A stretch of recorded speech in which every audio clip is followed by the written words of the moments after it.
molt bon dia. Dimarts 9 d'agost del 2022 i arrenquem en el més destacat de les comarques d'Alacant, centrals i sud del País Valencià.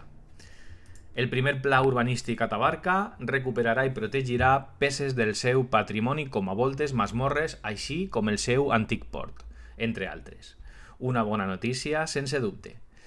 S'ha inaugurat oficialment la Verema 2022 a alguns dels nostres cellers.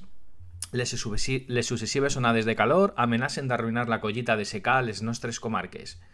Segueixen les tortes i les vergonyoses acusacions entre uns i d'altres a l'hora d'aplicar les mesures d'estalvi energètic. Quina peresa fa tot.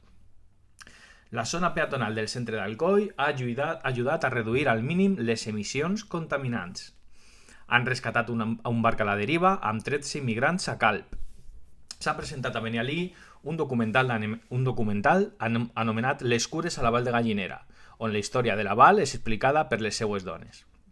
A esports, l'Elx presenta la samarreta del centenari, sembla dissenyada per un herculà, s'ha pogut llegir a Twitter.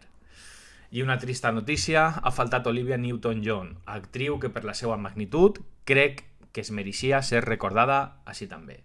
Descansa en pau.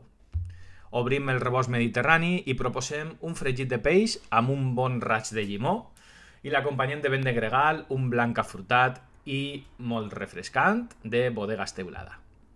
Això és tot per ara. Passeu gran dia. Adeu.